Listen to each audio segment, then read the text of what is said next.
Listo. Muy bien, gracias. Gracias. Pues buenas tardes otra vez, compañeras, compañeros. Vamos a seguir dándole. Ya confirmé con el maestro Enrique Inti que, en efecto, ahí por unos temas de mala comunicación atribuible, sobre todo de confusión a mi persona, les cambiamos el temario, como habíamos dicho ayer, Marciano, pero la siguiente clase van a ver los derechos políticos. Digamos, el, el, el tema que iba a dar yo lo va a dar Inti y el tema que iba a dar Inti lo doy yo, para que les pido una disculpa, pero al final del camino les digo que al final del tema no genera realmente ningún problema pedagógico ni académico, y menos a gente tan capacitada, tan conocedora como ustedes, y lo digo auténticamente sin ningún tipo de ironía ni de demagogia. Bueno, estábamos ayer con este tema muy interesante ahí, el estimado Guillermo nos dejó ahí una, una pregunta complicada, ¿verdad? De qué vamos a hacer, porque decíamos, él, digamos, yo entiendo el contexto en el que él hacía, pero me decía, oye, ¿qué vamos a hacer si las comunidades indígenas también de alguna manera empiezan a llevar a cabo sus actos y sus usos y costumbres selectivos, etcétera, etcétera, violando de alguna manera también la Constitución y la ley, etcétera, etcétera? Ya veíamos algunos principios fundamentales, pero entiendo que se refería básicamente a este contexto en el que estamos metidos, que no tiene que ver con los derechos indígenas particularmente, sino con el tema justamente de la actitud del instituto y del tribunal respecto de este asunto de los actos anticipados de campaña. Fíjense que lo reflexioné bien y con eso quería empezar con ustedes. Hombre, no es que no lo haya reflexionado bien antes, pues, pero no cabe duda que el contexto y escuchar opiniones de otros puntos de vista creo que ayuda a fortalecer el propio, a modificarlo o a abandonarlo, ¿no? Yo les decía ayer que en términos personales, en términos auténticamente de convicción, vamos a hablar personal, académica, como Noé Corso Corral, no como ex magistrado, ni como funcionario del tribunal, tengo la plena convicción de que la Constitución, las normas están diseñadas para cumplirse y para hacerse efectivas en la medida de su posibilidad. ¿Qué quiero decir con esto?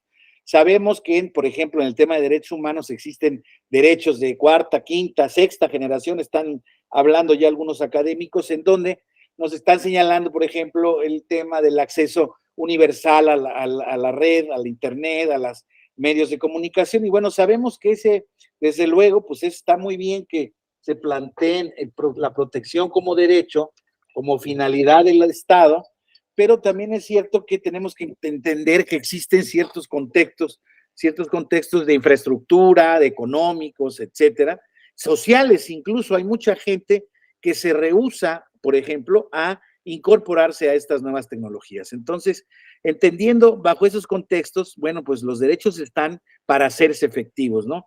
Ya sabemos que en la Constitución tenemos una serie de derechos, normas programáticas, derechos sociales, como el derecho a tener una vivienda digna, al acceso al agua, etcétera, etcétera, pues que desde luego,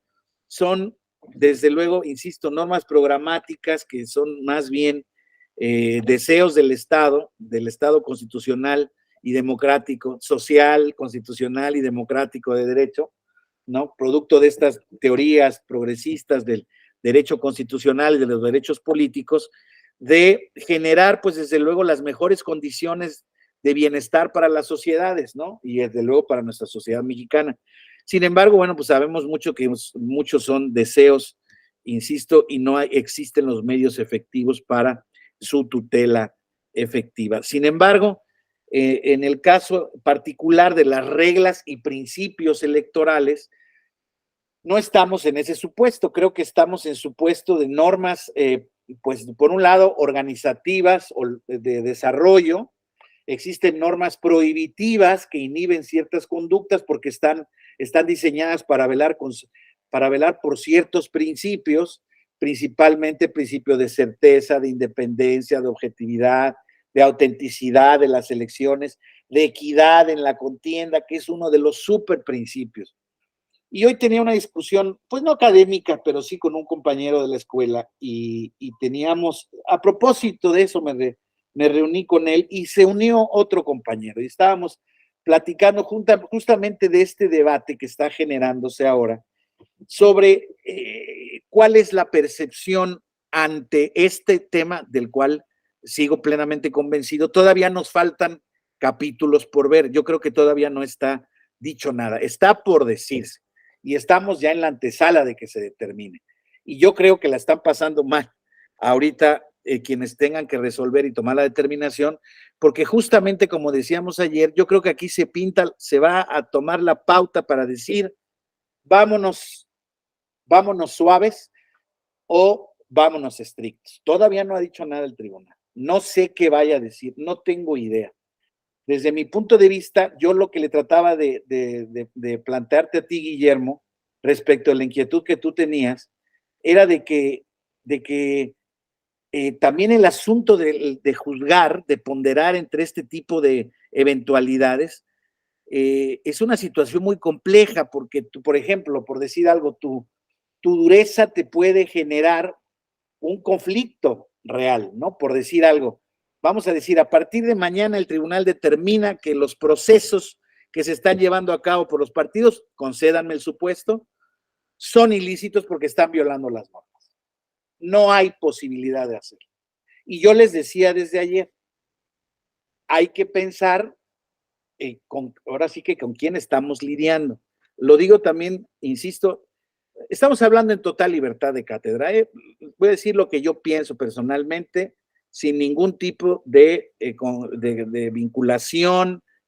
Estamos en la Escuela Judicial Electoral, pero estamos hablando entre estudiante, profesor o guía de la clase, pero en esta absoluta libertad de cátedra me muevo. Tenemos que ver también con quién estamos jugando. Estamos jugando con un gobierno, con un presidente de la República que no le gusta que lo contengan, así de sencillo. Es más, les voy a decir una cosa, me parece hasta cierto punto, y concédanme también la palabra, muy afortunado el hecho de que no haya escalado en más. Me refiero, por ejemplo, al tema de la pregunta que hace la secretaria de Gobernación a la Suprema Corte, de que le pregunte por qué han hecho respecto del tema de los salarios. O sea, de verdad se los digo yo como no, ya no voy a hacer ninguna salvedad, pero voy a tratar de no apasionarme, que es de lo que se trata. Trato de explicarlo objetivamente.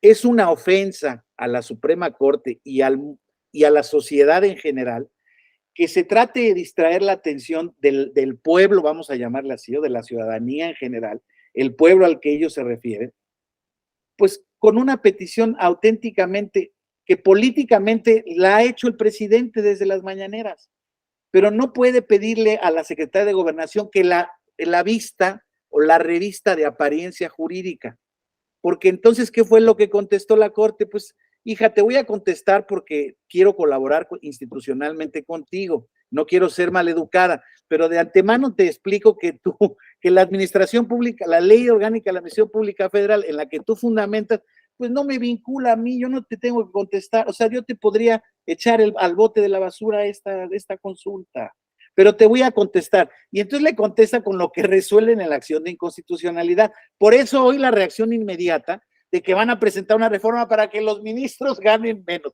Bueno, ya eso es por aparte, pero ¿qué quiero decir? Hay que entender con quién nos estamos entendiendo. Con una persona que ha dicho, no me vengan a decir, por un lado, al pueblo le dice cuando toma posesión, que nadie por encima de la Constitución, nadie sobre la Constitución. Y por otro lado, llega y dice, a mí no me vengan a decir que la ley es la ley, porque eso es un argumento leguleyo que utilizas tú, poder conservador, retardatario, privilegiado, ratero, todo lo que ustedes gusten y mandan.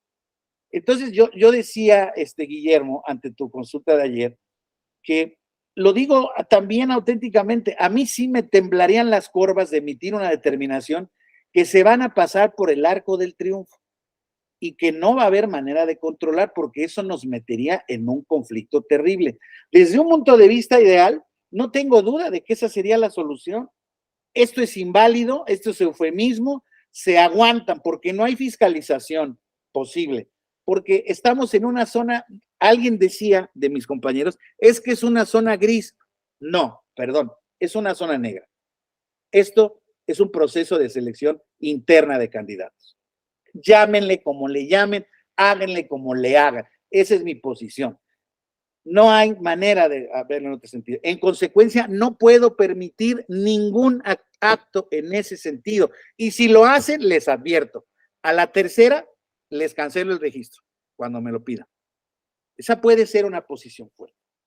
Ante esa posición fuerte, la que debiera ser, la del deber ser, creo yo, está la actitud contumaz, la actitud de que a mí, con todo respeto, tú ahora tribunal, no me vienes a decir a mí lo que yo puedo hacer como partido político. Y vamos a seguir porque esto es continuar con la transformación y tú no vas a detener lo que quiere el pueblo. Imagínense que siga esa condición. Y pues si yo ya emití una primera tarjeta de esa naturaleza, ya no puedo retirarla y sacarla verde después, ¿eh? O no sacarla. Ahí ya no se puede. Ahí ya no se puede. So pena, ahí sí, auténtica de caer en el pleno y más absoluto de los desprestigios y de los ridículos. No hay manera. Ahorita vamos a esto. Déjenme nada más terminar mi alegato. Después de esto, entonces por eso tengo que modular, porque naturalmente va a venir el reto. Ah, te vas a atrever. Vienen 2 vacantes en septiembre de la Sala Superior del Tribunal que calificará la elección presidencial. Vean cómo está el INAI. Inoperante. Está a punto de desaparecer el INAI, lo digo por lo menos en los hechos. Viene, perdón que se los diga en consecuencia, viene todo el proceso electoral, no nada más el presidencial, vienen todas las elecciones y el tribunal, desgraciadamente, él hace su presupuesto, pero el que se lo aprueba es la Cámara de Diputados. ¿Cuál creen que sea la instrucción? Igual que ante el INE. Denle 100 millones de pesos a estos hijos de Blancanieves.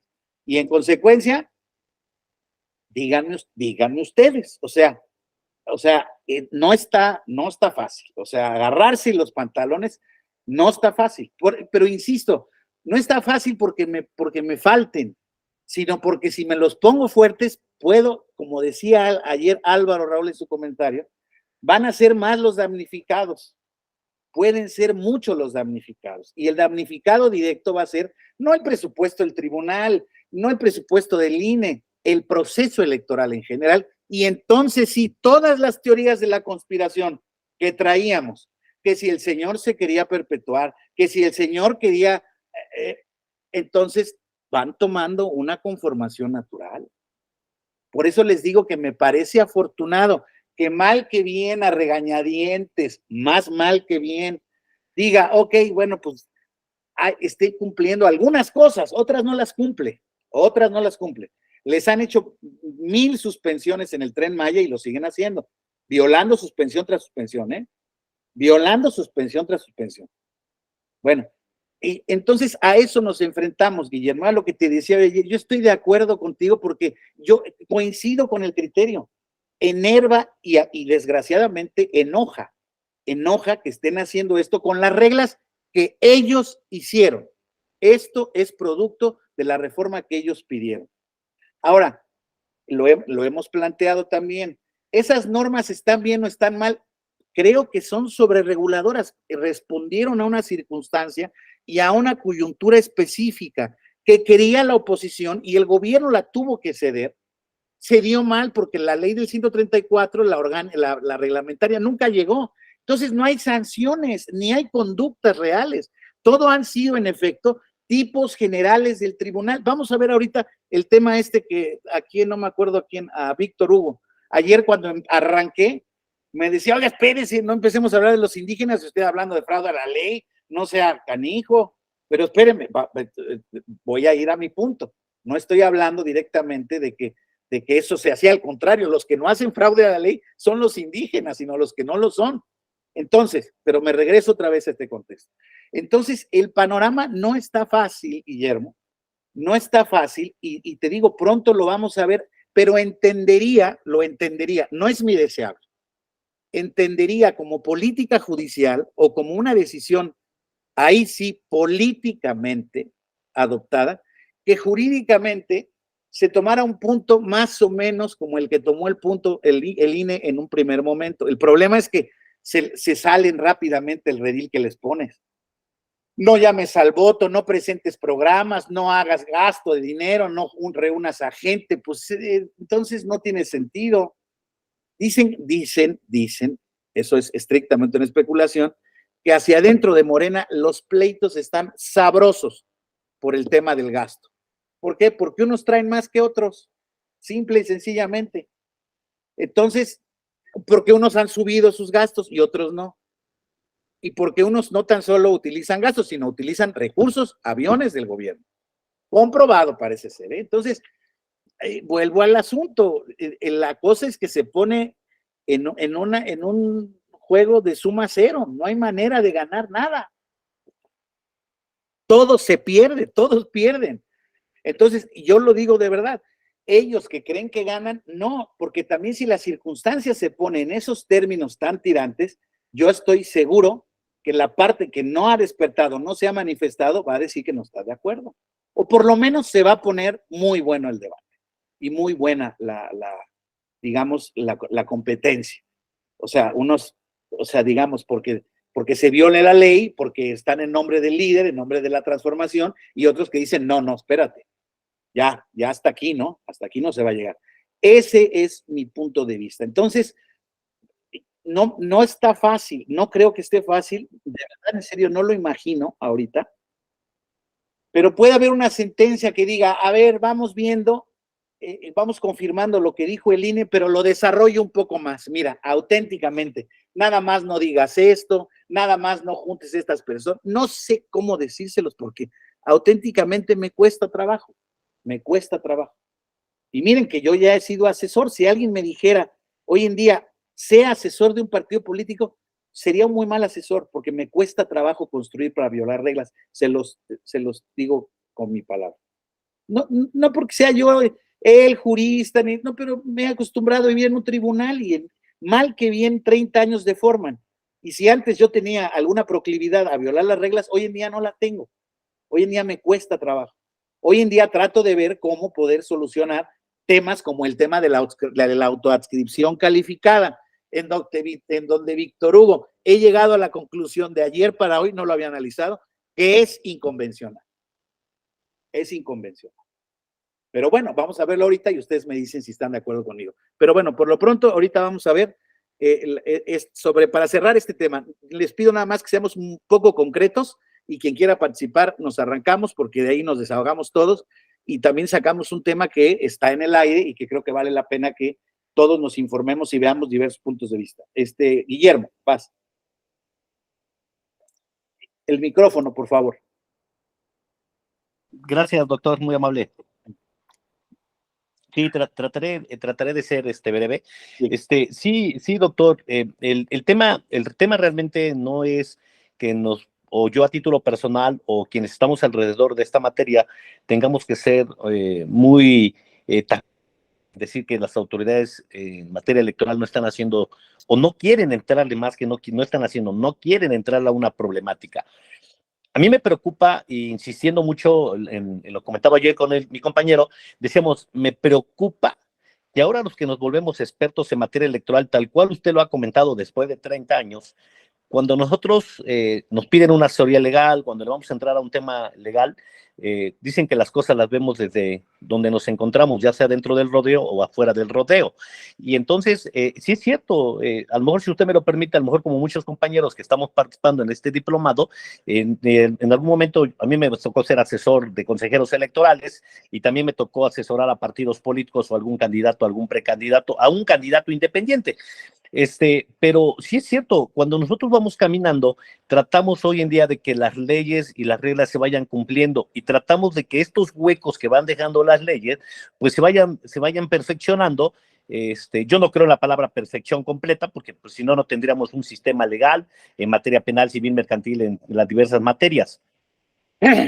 Sin embargo, sí creo sí creo yo que a mí sí creo que nosotros o las autoridades deberían de entrarle a un asunto emblemático como el que está pasando ahorita para poder tomar una determinación y aquellos que estamos alrededor de la materia electoral nos sirva como ejercicio y ejemplo para que podamos de alguna manera poder ser precisos con nuestros clientes, con nuestros, a quienes vamos a representar, llámele partido político, llámele un candidato, llámele un aspirante, etcétera, etcétera, etcétera. Yo lo que sí creo es que sí me preocupa que el gobierno en funciones, pues sí, el tema es que si no le va a entrar la autoridad electoral, no le va a entrar el INE, no le va a entrar el Tribunal Electoral, pues yo entonces ya no sé quién le va a querer entrar a un tema tan delicado. El tema de la Suprema es se cuece aparte. Yo creo que sí creo en la separación de poderes, creo que la Suprema Corte ha hecho su trabajo y también creo que hay muchos temas que hay que revisar de la Suprema, pero no politizarlos, porque si no estaremos generando lo que está pasando ahorita en el país, que nos está generando un distractor de cuánto gana un ministro, que cuánto dinero se gasta, que cuánto tiene para asesorar, etcétera, etcétera. Que también quienes hemos vivido como abogados sabemos que el Poder Judicial tampoco es una monedita, pues, se pintan solos también para tantos casos de influentismo. Pero bueno, yo, maestro, digo para concluir, porque la verdad la materia y el tema está muy interesante, para no aburrir a mis compañeros, yo lo que sí creo es que el Instituto Nacional debe dar el primer paso y el Tribunal Electoral, pues, confirmar una buena sanción, una buena sentencia, que le dé pauta ahorita a todos los aspirantes, llámense de Morena o llámense del Frente Opositor o como le quieran poner, cerrarle la llave, porque si no, se nos va a salir de las manos este proceso electoral, a título personal. Gracias, doctor. Es mi deseo también. Gracias a ti, Guillermo. Eric, querías decir algo tú también hace ratito. Gracias. Sí, gracias, doctor. Rápidamente, como usted bien lo dice, este tema de la actuación ahora del tribunal en estos temas de inequidad, ¿no? Efectivamente tienen que operar desde el seno del tribunal como cirujanos, porque pues hay que atender la moraleja esa de la espada de Damocles, ¿no? Tanto hay responsabilidad como hay un peligro. Salvar al paciente, al candidato, a la candidata o al proceso, pero poner en riesgo a todo el hospital, ¿no? Sálvese la comparación, poner en riesgo a todo el órgano jurisdiccional electoral, pues está de pensarse, ¿no? Seguimos también defensores de la separación de poderes, pero vamos, hay que saber efectivamente que es como ponerse en este momento con la analogía con Sansón a las patadas, como David con Goliat, hay que ser muy precisos, la técnica tiene que ser muy precisa para no echarse a todo el órgano encima en las condiciones actuales en las que estamos. Eso no implica que no se puedan seguir construyendo criterios, ¿no? Que se puedan seguir promoviendo al final del día el litigio estratégico que se ha mencionado mucho en este diplomado, a la postre nos lleva a jurisprudencias, nos lleva a criterios que pueden conformar orientaciones importantes para salvar el sistema jurídico. ¿Es cuánto? Correcto, de acuerdo, Eric. Víctor Hugo, por favor. Gracias, doctor Noé. Buenas tardes a todas, todos, todes. Buenas tardes. Rápido, referente al tema del fraude, ayer también me quedé pensando en eso y finalmente también no podemos quitar el dedo del renglón sin antes también tratar que es un tema cultural. Desafortunadamente nos hemos visto avasalladas por una cultura de blanquitud, ¿no? O sea, hay quien de verdad en algunos años decía, yo nada que ver con los indígenas, y a la esquina con los indígenas. Y hoy parece que cambiaron la tortilla y ahora gran parte de esa gente quiere hacerse valer indígena mediante una autodeterminación y tanto más cuando se trata de ocupar un cargo de elección democrática. Caso Mushe, entre otros más. Pero cuando digo que es cultural, es porque aquí entonces, como ha pasado, finalmente de una manera u otra, la maestra, o creo que doctora Roselia Bustillo, estando en la ponencia de nuestra Felipe Lamata, ha tratado este tema desde un tema cultural, no solamente de derecho romano, sino también dentro de las costumbres o mecanismos internos de las comunidades indígenas. Y eso me da data para poder yo citarlo de una manera cultural. Diríamos que apartarnos, claro, de aquellas pruebas técnicas que pudieran decirnos, vamos a someterla a una pericial para poder saber si es indígena o no, cuando tenemos enfrente a un ser humano moreno, ¿no? De complexión baja, robusta y los dientes los tiene de cierta forma, porque también esos son hallazgos que la misma antropología nos puede dar. O sea, no, tú no eres indígena, aunque tengamos enfrente a alguien que prácticamente es un indígena, ¿verdad? Si nos metemos a esos temas, por supuesto que el derecho, la dogmática del derecho va a venir sentando unos precedentes innecesarios en una situación donde ahora tendríamos que meternos más a profundidad. Y creo que esa visión como de la maestra Rosela Bustillo y otras más, podemos apoyarnos para poder entonces hablar de una interseccionalidad. Y otra cosa que por ahí quedó también en el tintero, quienes desconocen finalmente a los que no son, en este caso lo que pasó con Mushes, la misma comunidad Mushe fue la que dijo, no, ellos no son Mushes, viven aquí, pero no son Mushes. Entonces la misma comunidad, de una manera u otra, reprende o desconoce a aquellos que quieren someterse o colocarse en una situación que no les corresponde. Y creo que son elementos fácticos que sí pudiéramos tener que considerar para casos concretos. ¿Es cuánto, doctor? Gracias, Víctor Hugo. Álvaro, Raúl, por favor. Doctor, muy buena tarde, compañeros, compañeros. Yo solo dos puntos rápidos. A mí me gusta mucho esta parte cuando hablan de los derechos indígenas y el acceso a toda la gran diversidad que se está dando, ¿no? Indígenas, LGBT, afromexicanos, etcétera. Pero un gran ejemplo, yo lo veo desde dentro de la Cámara de Diputados, es que desde la 63 legislatura que empezaron a llegar estas figuras, o por ejemplo la llegada de los diputados independientes, ¿no? Es una cosa bien compleja, porque te estás, o sea, una cosa es haber ganado una elección como independiente, ¿no? Otra cosa es ingresar al Congreso a través de un partido político, y otra cosa es impulsar tu agenda en la Cámara de Diputados. O sea, ustedes observan la Comisión de Asuntos Indígenas y Afromexicanos, si mal no recuerdo así se llama, está evidentemente compuesta por personas que se identifican de esa manera, pero pregúntenles cómo les va cuando hacen iniciativas y las presentan en puntos constitucionales. Ahí es a donde se rompen, que creo que es ahí donde también es necesario hacerles ver a quien sea, y nosotros desde la teoría y la práctica, que una cosa es tú presentarte con tus derechos, pelear por tus derechos indígenas, y otra cosa es construir política, porque al final del día, eso solo o sea, el que avance sus agendas, por muy loables y plausibles que puedan ser, si no hacen política, que al final, como alguna vez en broma decíamos que en la Cámara de Diputados debería decir el título, aparte de Cámara de Diputados, también debería decir aquí se hace política, porque si no entienden que van a hacer una representación política y solo quieren imponer una agenda, porque al final del día es una imposición, nunca van a lograr impulsar sus agendas. Y un claro ejemplo son las dos diputadas de la diversidad, Salma Luébano y no me acuerdo de la otra diputada, que también es de Morena. Vean las agendas de ellas dos. La que más avance tiene es la que más política es, Salma Luébano, y la que menos avance político tiene en su agenda es la otra diputada, que no me acuerdo de su nombre, pero de la María Clemente. Entonces, vean, esos son los dos mejores parámetros que tienen ahorita para comparar esas diputaciones de adscripción, en este caso género, y también vean a la diputada, soy malo para los nombres, presidenta de la comisión, de Asuntos Indígenas, ¿no? La diputada, se me olvidó su nombre, es una diputada que en la legislatura pasada aprendió la importancia de la política y hoy ya no, o ya construye acuerdos, le cuesta trabajo a veces construir acuerdos desde lo constitucional porque evidentemente son ámbitos distintos, ¿no?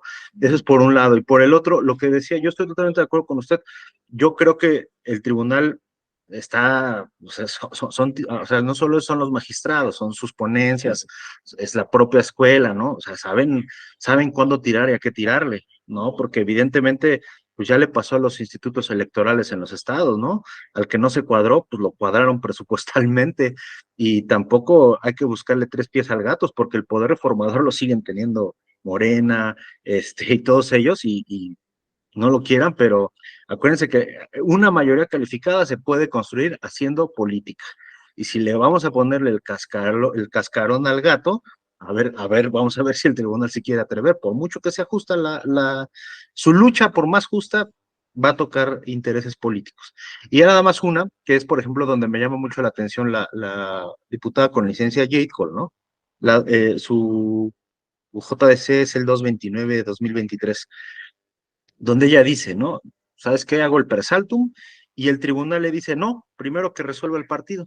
Entonces ahí es muy interesante ver, y por eso es que yo me voy con lo que usted pueda proponer, doctor, el tribunal está haciendo política, ¿no? El tribunal, yo no los defiendo, ¿no? Porque yo no pertenezco al tribunal, ni a la escuela, ni nada de eso, pero entendemos, ¿no? Desde la Cámara de Diputados, pues que obviamente no saben aventar un tiro así de, pues, el tú por tú, pues no, pues son política, ¿no? Entonces, evidentemente, seguramente la diputada va a volver a presentar el JDC, pero ahí ya le vuelve a meter presión al tribunal y le dice, bueno, a ver, el partido no me resolvió, ahora qué me vas a resolver, ¿no? Y imagínense, si ustedes leen el JDC de la diputada, está fundamentado en esta parte de la convención, y entonces ahí es a donde le volvemos a preguntar al tribunal cuándo eres convencional y cuándo no eres convencional, y si le vuelven a dar palo a la diputada, seguramente va a recurrir a la Corte Interamericana, y entonces a mí me gustaría ver que le diga, ahora sí que una Corte Interamericana, México, ¿qué pasó? Si viola, así como fue un Castañeda, no al rato veamos un Jade Kolpolevsky contra México, ¿no? Entonces, creo que es interesante lo que estamos viendo. Ahora sí que, como dicen, en las apuestas no hay que comer ansias, poco a poco van a ir ocurriendo los fenómenos y pues a darle tiempo al tiempo. Gracias, doctor, saludos. Gracias, Álvaro, muy amable. Pues sí, ¿alguien más, compañeros? Compañeras. Sí, para darle cerrojazo a este tema, la verdad es que en efecto, yo lo he platicado con ustedes, en mi opinión, la actividad de los tribunales en general es una actividad política también. Y, y bueno, aquí es donde choca toda práctica judicial, ¿no? Y con toda teoría jurídica, constitucional, de derechos humanos, etcétera, etcétera. Voy a lo que decía Álvaro Raúl, ¿no? ¿Por qué no se ha construido una agenda indígena real en el país? Miren que les vuelvo a decir, para mí el 2 constitucional fue un tema político de los que no eran indígenas. Fue un tema así como político, de políticamente correcto hacia adentro y hacia afuera del mundo. Y les vuelvo a decir, ¿por qué no ha avanzado la agenda? ¿Por qué? A ver, últimamente en las acciones de inconstitucionalidad de leyes electorales en los estados, ¿saben por qué se han caído 7 de 10? Por falta al cumplimiento de la consulta del OIT 169, de la consulta indígena, que ni siquiera realmente en términos prácticos en este país, y a lo mejor Guillermo no me dejará mentir, no se lleva a cabo realmente con formas, bueno, no existe una forma específica para llevarla a cabo según el convenio, pero sí, desde luego que hay que auxiliarse de los organismos en materia indígena, de los institutos de antropología, de los institutos indigenistas, para identificar exactamente de qué manera hacer la consulta y cómo hacerla sobre ciertos temas en las leyes que, pues, eventualmente bueno, no eventualmente, pueden impactar a los grupos indígenas, ¿no? Lo hacen mal, ni siquiera lo hacen. ¿Pero por qué? Porque justamente no hay una conciencia, primero que nada, de parte de aquí, como decía Víctor Hugo Serrano, de los representantes de la blanquitud, ¿no? Hacia los indígenas, pero es cierto que también los indígenas no han tenido los liderazgos adecuados, no han podido generar los consensos necesarios, siendo tantos como son. O sea, en verdad, yo sí creo que son un grupo considerable. Creo que está totalmente subrepresentado, pero creo que hay mucho tema en ese sentido de que falta justamente como que han querido imponer sus agendas y los han mandado a freír espárragos, desafortunadamente. Esa es la realidad. Y entonces por eso tienen tan pocos recursos para el desarrollo, por eso tienen tan poca empatía por parte de los gobiernos de los estados. Les digo que a mí me ha tocado vivirlo desde el punto de vista ya como magistrado en un ámbito muy limitado, pero cuando tú ves las quejas de los grupos indígenas, en efecto te das cuenta que están discriminados permanentemente, pero eso los hace enconcharse más y quizá, Álvaro Raúl, eso los haga pues tener esa dignidad que se le reconoce al indígena, ¿no? yo creo que en muchos contextos muy mal entendida, porque se vuelve en una especie como de, hay una palabra que lo describe, pero que son así como, es que esto es lo mío, yo soy indígena y entonces tú te cierras a mí, me discriminas y por ese simple hecho.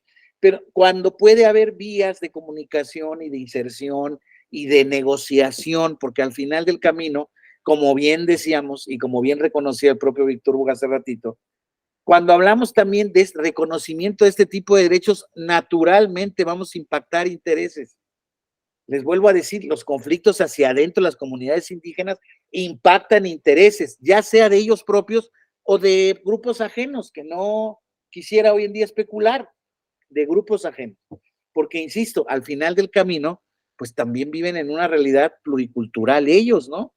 Entonces, insisto, la verdad es que la temática y la problemática de las determinaciones del tribunal, y ahorita con esto voy a empezar este tema,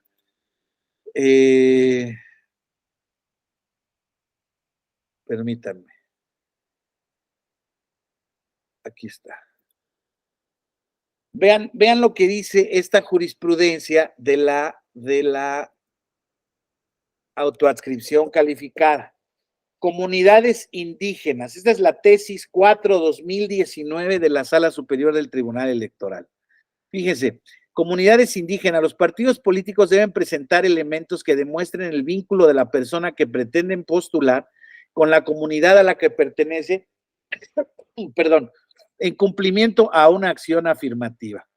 Y nos vamos al 2 de la Constitución. Con base en lo previsto en el artículo 2 de la Constitución y en la jurisprudencia 12/2013, que dice comunidades indígenas, el criterio de autoadscripción es suficiente para reconocer a sus integrantes, esta Sala Superior ha sostenido que la autoadscripción es suficiente para reconocer a una persona como integrante de dichas comunidades. Al respecto, con el propósito de hacer efectiva la acción afirmativa, así como de tutelar el principio de certeza, resulta necesario que en la postulación de candidaturas indígenas, los partidos políticos presenten elementos objetivos con los que acrediten una autoadscripción calificada basada en elementos objetivos. Por tanto, además de la declaración respectiva, los partidos políticos deberán presentar elementos que demuestren el vínculo de la persona que se pretende postular con la comunidad a la que pertenece a través de los medios de prueba idóneas para ello, tales como constancias expedidas por las autoridades de la comunidad o población indígena en términos del sistema normativo interno correspondiente. Yo les pregunto, ¿qué opinan de esta tesis? Fíjense nada más este párrafo. Dice, con base en lo previsto en el 2 y en la jurisprudencia tal, la autoadscripción es suficiente. Fíjense, al respecto, fíjense la argumentación, con el propósito de hacer efectiva la acción afirmativa, así como de tutelar el principio de certeza, quizá ahí va la muleta, resulta necesario que en la postulación de candidaturas presenten elementos objetivos. Pues no que era suficiente con la autoadscripción. Pues claramente, porque la Constitución no establece ninguna restricción, ni la ley al final del camino. En mi opinión es inconvencional, inconstitucional.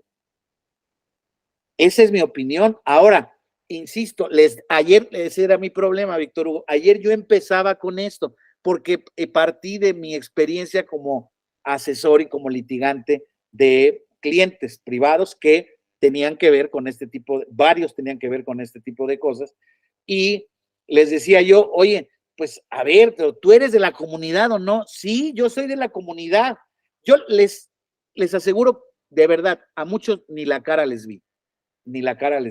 No sé si eran rubios y tenían que ser morenos, no lo sé, pero me aseguraban que sí. Decía yo, ok, entonces, pero claro, con esta jurisprudencia, el INE en el reglamento de las acciones afirmativas, para inscribirlas naturalmente, pues pedían estos documentos idóneos, objetivos, dicen, los elementos idóneos para ello, tales como constancias expedidas por las autoridades de la comunidad o la población indígena. Muchas de ellas están divididos, compañeras, compañeros. Léase, por decirles algo, existe además en muchas de ellas, y lo sabrán ustedes también, consejos de ancianos que son consejos consultivos de la comunidad que realmente no tienen más que el ser eso, el consejo de ancianos. Y ellos, por ejemplo, es una autoridad para efectos constitucionales. Pues sí lo puede ser, pero ¿cuál es mejor? Pues el que ejerce las representaciones, por ejemplo, de la comunidad indígena correspondiente, que puede coincidir con un municipio o no. Vamos a pensar que coincide con el municipio. Entonces, carajo. Entonces, unos presentaban uno y otros otra. Entonces, en efecto, se generaba un problema para identificar quién pertenecía o quién no, o en su caso, quién tenía mejor derecho y quién no. Y esto es simple y sencillamente en la competencia interna de los partidos políticos, ¿eh? Ya déjense ya el momento de registro, pero volvemos al asunto. Incluso vamos a ver ahora la Convención de los Pueblos, la Convención Universal sobre los Derechos de los Pueblos Indígenas, dice también en su artículo 3 que la autoadscripción es el elemento indispensable para saber si se le aplican las normas de derechos indígenas o no. Pero claro, ¿qué es lo que ha pasado? Ahora sí, ya entienden el contexto en el que estoy platicando, que en efecto hay mucha gente que incluso creo que con ciertos elementos de consideración puede sentir que califica para la autoadscripción no siendo indígena real o no siendo indígena étnicamente hablando. Pero saltan entonces los indígenas, perdón que se los diga así, pero los indígenas originarios o los de a de veras. Oye, no, vive en la comunidad, sí vive en la comunidad, pero pues, olvídense, escucha rock and roll y lee los periódicos y tiene aparatos inteligentes y no. Aquí no venga usted a decir. Entonces ahí estamos en ese tema, porque auténticamente también ha habido gente que se ha querido pasar por indígena no siéndolo, ni siquiera sintiéndose indígena, ¿no? Entonces, a partir de esta, les voy a poner este tema. Espérenme, ahorita vamos a este tema, déjenme tener esta de aquí. ¿Se acuerdan que les platicaba yo del caso del diputado, el Mijis, José Pedro César Carrizales Becerra? En paz descanse, por cierto. Fíjense, la pregunta es una hojita, pero fíjense, aquí platica el caso exactamente. Es un caso que yo conocí de primera mano por razones que me reservo, pero yo no lo litigué, eso fue un tema estrictamente del partido Morena y desde luego también de parte del diputado, pero insisto, yo tuve ahí un conocimiento de primera mano del BAN. Dice, ¿por qué el Mijis quedó fuera? La autoadscripción calificada para la acción afirmativa indígena. La pregunta ¿es necesario que una persona corrobore con elementos objetivos su autoidentificación con un pueblo o comunidad indígena para poder ejercer derechos específicos o que conllevan una protección reforzada por parte de las instituciones estatales? La respuesta inmediata sería, acorde con los estándares más comunes, que no. El criterio de autoadscripción o autoidentificación implica que una persona puede afirmar su pertenencia a un grupo indígena basado prioritaria o primariamente en su propio dicho. Lo anterior como sustento para reivindicar, ejercer o exigir los derechos individuales o colectivos que corresponden a tales pueblos y sus miembros. En materia electoral, sin embargo, la autoadscripción puede requerir comprobación con elementos objetivos que demuestren el vínculo efectivo entre la persona, quien afirma su identidad indígena, con un pueblo o comunidad en particular. Este es un criterio que se ha desarrollado dentro de la jurisdicción electoral durante los últimos años, 3 o 4, como lo hemos visto. En términos sucintos, la denominada autoadscripción calificada tiene como finalidad asegurar que la acción afirmativa efectivamente beneficia a las personas a quienes va dirigida, que la representación indígena sea real, al garantizar que los partidos políticos postulen personas que tengan una autoconciencia justificada, que se deriva de la pertenencia a y conocimiento de las instituciones sociales, económicas, culturales y políticas distintivas de la comunidad a la que pertenece. Ahí está el precedente desde el 2017. En otras palabras, busca evitar que actores políticos abusen de una figura específicamente creada para aumentar la representación de un grupo históricamente excluido. Que no se haga un fraude a la ley en perjuicio de quienes, en un Estado democrático, requieren mayor, mejor y real representación política. En el juicio en el que se impugnó el registro, porque Pedro César Carrizales había sido registrado, mejor conocido como el Mijis, quien pretendía presentarse como candidato a diputado por el principio de RP por parte de Morena en el lugar correspondiente a la acción afirmativa indígena. Cada uno de estos juicios fueron promovidos, según detalla la misma sentencia, por personas que se autoadscribían como indígenas de las comunidades Mazahua, Nahua, Triqui, Huachichil, Tenec, Otomí y Huicárica. En sus alegatos, las partes actores sostuvieron que el Consejo General del INE había errado al tener por verificado los requisitos de elegibilidad para registrarse como candidato por acción afirmativa indígena, en particular considerando que el presunto candidato no haya presentado pruebas idóneas para demostrar los elementos objetivos que requiere la autoadscripción calificada. Lo anterior implicó la violación del derecho colectivo de la población indígena a la debida representación en relación con las obligaciones a cargo del INE. La resolución final fue la revocación definitiva del registro de la candidatura del Mijes, al establecer que ninguna de las pruebas presentadas resultaba idónea para acreditar la adscripción calificada a un pueblo o comunidad indígena en esa circunscripción electoral. Sin posibilidad de presentar nuevas pruebas para los mismos fines, la Sala Superior otorgó un plazo al partido político para presentar otra candidatura que sí satisficiera los requisitos necesarios. El asunto plantea múltiples dimensiones que serían difíciles, pero tiene que ver con el análisis sobre las implicaciones que tiene la verificación de la idoneidad de las pruebas que se presenten y la importancia de que los documentos que se expidan para tales fines correspondan a las propias autoridades indígenas tradicionales, atendiendo a los usos y costumbres de cada pueblo. En otro plano, la sentencia hace precisiones importantes respecto al alcance de los criterios de la autoadscripción calificada. La misma está acotada en el presente del Mijes, que es el más reciente, a la evaluación de los requisitos para registrar candidaturas correspondientes a las acciones afirmativas indígenas. En consecuencia, la Sala Superior deja clara que este no es un criterio transversal que deban satisfacer las personas que se autoidentifiquen como indígenas con el fin de ejercer todos o cualquiera de sus derechos en el ámbito electoral. Por el contrario, el dicho de una persona será suficiente para tener por satisfecho el interés legítimo para impugnar el registro de una candidatura, dichas acciones afirmativas según el marco legal aplicable. Lo anterior en concordancia con una visión expansiva del derecho. Por otro lado, si bien en el asunto no se cuestiona directamente el criterio de la acción autoadscripción calificada en sí mismo, no está de más hacer algunos comentarios. Como se dijo antes, la figura tiene una justificación clara dentro de un modelo de acciones afirmativas que buscan beneficiar a los pueblos y comunidades. Sin embargo, que tampoco es importante reconocer que no está exenta de problemas. Se trata de un criterio que genera una carga de la prueba, otra más, en contraste con un beneficio de la duda en favor de las personas que buscan ejercer un derecho. Sin duda, dicha carga recae de manera más directa en los partidos que postulan las candidaturas. Sin duda, este requisito puede tenerse por justificado o incluso considerarse proporcional, dada la finalidad misma de las acciones.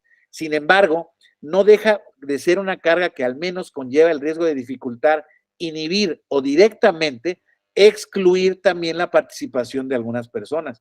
Ese mero potencial amerita examinar con atención el desarrollo jurisprudencial y la operación práctica del requisito. Entonces, nuestro sistema político, y esto es una conclusión que me gusta mucho y se las quiero compartir, continúa aún siendo desarrollado desde la desconfianza que la ciudadanía tiene ante los actores políticos.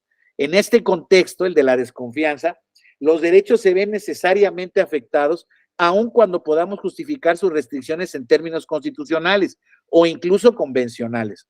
En otro contexto, los derechos se podrían ejercer constantemente bajo el beneficio de la duda. El beneficio de la palabra de sus titulares, que al menos de ser derrotados jurídicamente, serían suficientes para acreditar no solo su identidad, sino sus vínculos con la población que buscan representar. Pero eso escapa desafortunadamente a lo que una sentencia en sí misma puede lograr. No está de más reiterar nuevamente que el no tener un vínculo efectivo con una comunidad para fines de una candidatura indígena no demerita la autoidentificación para otros fines. Las personas indígenas pueden, por distintos motivos, no estar en condiciones de comprobar dicho vínculo a través de medios de prueba idóneas. Claramente, en este supuesto no podrían acceder a candidaturas. Sin embargo, eso no significa que se niegue la relevancia que tiene en general la autoidentificación subjetiva para reafirmar su propia identidad indígena. Vamos a ver quién. Ayrton, por favor, su comentario. Gracias. Muchas gracias, doctor. La verdad es que el tema de esta autoadscripción de las personas para poder señalarse como persona indígena, me parece, y esta autoadscripción calificada me parece un buen candado para los posibles fraudes que existen o que quieran hacerse a la ley para formar parte de una candidatura por acción afirmativa. Por ejemplo, les comento, yo tengo un amigo, un compañero, que estábamos hablando de estos temas y él decía, es que yo me autoadscribo como persona de pueblo originario porque tuve un coloquio de 2 semanas con ellos y ya me siento ya me siento adscrito a ellos. Le decía, no, es que creo que tú, imagínenselo, mi amigo mide 1,90, es una persona blanca, con barba, es decir, podría pasar como el descendiente directo de Cortés y no habría problema, ¿no? Entonces, el hecho de que existan estas autoadscripciones calificadas me parecen tan importantes para evitar que existan estos fraudes de la ley que ya los hemos visto, ¿no? A lo mejor no en adscripciones indígenas, pero sí con el tema de buscar una acción afirmativa por ser mujer o por ser persona de la comunidad LGBTIQ. Hay algunos casos dentro de la actual integración de la Cámara de Diputados, no diré de qué bancada, pero es tricolor, donde es conocido un tema de que una diputada se autoadscribió o le dieron una candidatura por adscripción a ser de esta comunidad y uno la ve en los pasillos del Congreso de la Unión y pues nunca ha emitido una acción o algún tipo de legislación o ha promovido una iniciativa para proteger a las personas de dicha comunidad, ¿no? Otro problema que me empieza a generar ruido de este tipo de acciones afirmativas es que, como nosotros sabemos, nuestro derecho tiende a ser por ciertas influencias externas, ¿no? Creo yo que el derecho mexicano muchas veces tiene o tiende a seguir los pasos que Estados Unidos siga en muchos temas, ¿no? Me preocupa que la acción afirmativa o la resolución de la Suprema Corte, en tanto que entiendo yo que es sobre otra materia, es el tema de la posibilidad de que uno pueda entrar a ciertos colegios de la Ivy League en Estados Unidos, empieza a permear en el ánimo de las elecciones en México y en Latinoamérica. Es decir, el hecho de que ya no... que eliminaron estos requisitos de acciones afirmativas para darle oportunidad a estudiantes de diferentes nacionalidades, de diferentes complejos, no sé, hispanoamericanos, afroamericanos, que puedan acceder a Harvard, a Stanford, etcétera, etcétera. Me preocupa que eso se empiece a traducir en una evolución al derecho electoral mexicano o en general en el derecho constitucional mexicano, de que se empiecen a eliminar estas tendencias a favor de grupos históricamente vulnerados, ¿no? Creo yo que valdrá la pena, yo insisto, entiendo yo que son dos concepciones muy diferentes, pero sí empezar a ver cómo se empiezan a comportar diferentes grupos de cierto índole mayoritariamente conservador en el campo del derecho electoral mexicano con estas nuevas resoluciones. Porque la Corte estadounidense, lo leía en un libro, decía, la Corte estadounidense es la Corte Constitucional del mundo. La Corte, la Corte Constitucional alemana es la Corte Constitucional de Europa. Y la la Suprema Corte de Justicia en México es la Corte de Latinoamérica. Entonces, veamos cómo empieza a tener estas afectaciones y me parece interesante por lo que estamos hablando y el contexto en el que se está viviendo este tema de las acciones afirmativas. Sí, gracias, Ayrton. Pues muy interesante, sin duda alguna. Pues miren, desde luego que es un tema para no acabar, porque la verdad es que hay pues justamente, ya ven ahora cómo, en efecto, hablando hace rato que si las cortes son políticas o no son políticas, vean el caso de la Suprema Corte de Estados Unidos. Trump ya generó la mayoría de 6-3 y se volvió una corte brutalmente conservadora. Y ya revirtió el derecho al aborto. Yo no estoy diciendo que esté yo a favor o en contra, estoy diciendo nada más lo que es un tema. Pareciera ser que sí está emitiendo, bueno, el tema de los inmigrantes, el tema de la no devolución de los préstamos o la determinación de los préstamos de las universidades a los inmigrantes, en fin, parece ser que es un tema de regresión de derechos, de acuerdo a la conformación de la Corte. Y desde luego que eso da para un debate puro y duro. Pero fíjense, leyendo este caso de Mijis con el tema de lo que habíamos platicado, del tema de la autoadscripción calificada, yo entiendo que yo consideraría así, o sea, cualquier requisito adicional que se pida a la propia autoadscripción, al mi propio dicho, es inconstitucional. Ahora, eso es distinto y convencional. Eso es distinto a que se me cuestione a mí por otro miembro de otra comunidad y pueda yo ser vencido en juicio, en donde se me puede exigir de mejor manera que yo compruebe esa autoadscripción. Eso es distinto. En ese sentido, yo entendía la autoadscripción. En el caso del Mijis, les platico, él había presentado también una constancia, porque eso lo pedía el INE. Y también otros indígenas habían presentado sus constancias, pero Morena quería al Mijis. Y el Mijis fue derrotado en esas condiciones porque justamente pareciera ser que las constancias que obtuvo, pues las obtuvo sin, o sea, por influencia o digamos de manera no lo más exactamente, ya ahí se acaba la presunción, porque entonces ya hay un conflicto de pruebas y entonces ya resultó que el propio dicho no debiera ser, pero eso debiera ser, insisto, cuando hay una oposición al tema. Entonces ya se vuelve una cuestión de conflicto de derechos, porque en mi opinión, de saque pedir la autoadscripción calificada, a mí me parece una restricción innecesaria cuando nuestra Constitución y las convenciones, que ahora vamos a ver si me da tiempo de avanzar, porque la verdad es que está muy buena la discusión, que no, obviamente vamos a acabar, dicen que la autoadscripción voluntaria es la guía que guía a la aplicación de este tema.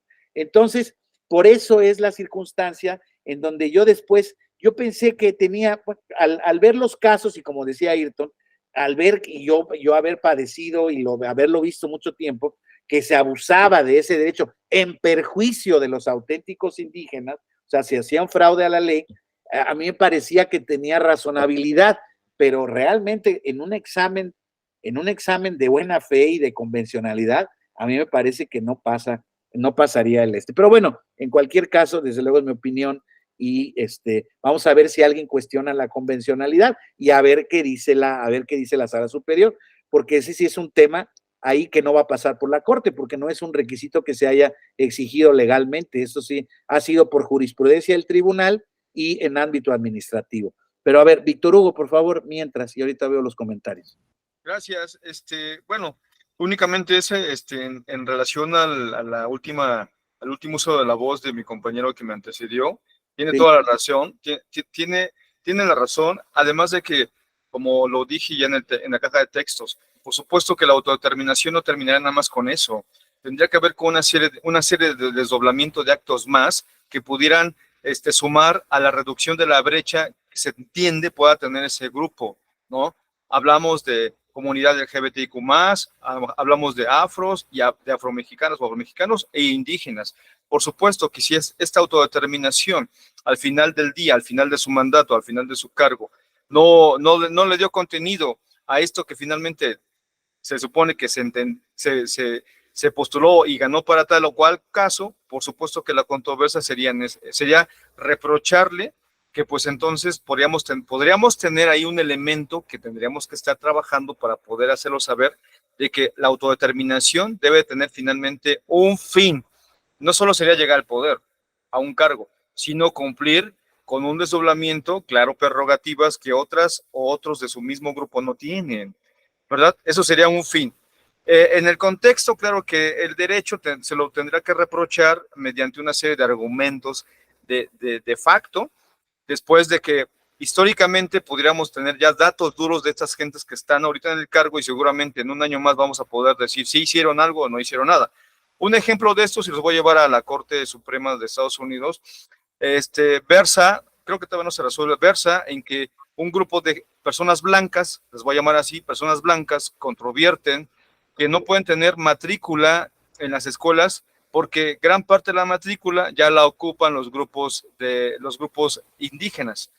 Entonces dicen, a ver, no es posible que yo ya no pueda tener una matrícula porque ya todas están ocupadas por los grupos afros y por el grupo indígena. Dice, ¿ahora dónde estudio? O sea, se dan cuenta, finalmente en un inicio se les dio la apertura a esta comunidad. Ahora la demanda de las matrículas la tienen estos grupos que en su momento no la tuvieron, y ahora los blancos están contraponiendo a esa determinación. Y por ahí seguramente vamos a terminar llegando aquí en México. Gracias. Gracias, Víctor Hugo. Sí, sin duda, o sea, un poco lo que nos lleva a toda esta conversación es que existe una problemática muy compleja que tiene varias aristas que no podemos dejar de lado. Insisto, el contexto en el que se dan y cómo se pueden desdoblar o desarrollar en el ámbito práctico, ¿no? Que en el tema del fraude a la ley, en el tema de incumplimiento de obligaciones, etcétera, etcétera. Entonces, aquí lo importante es ver lo que yo sí creo, y lo digo de verdad, es un poco retomar lo que decía Álvaro Raúl. Por ejemplo, la agenda de las mujeres, la agenda de los indígenas, la agenda de la comunidad LGTB+, los afrodescendientes, no va a avanzar si no tienen la capacidad de interlocución y la incapacidad política para generar esas agendas. Por ejemplo, hablaba justamente Álvaro Raúl, en mi caso, en mi opinión, y para mí, Noé Corso, sin ningún tipo de prejuicio, ni mucho menos, es un tema muy complejo. El de los indígenas es muy complejo, pero a mí me cuesta mucho más trabajo por mi pasado o mi educación machista, por pertenecer a una sociedad patriarcal y así haber sido educado. Me cuesta mucho trabajo identificar este tipo de preferencias, este tipo de determinaciones y asunciones y autoadscripciones de preferencias sexuales o de género, etcétera, etcétera. Y como bien dice Álvaro Raúl, esta mujer, Salma Luébano, solita ha hecho avanzar una agenda ella sola, pero 20 pasos de lo que habían logrado en mucho tiempo, incluso con mayores organizaciones, con mayores temas.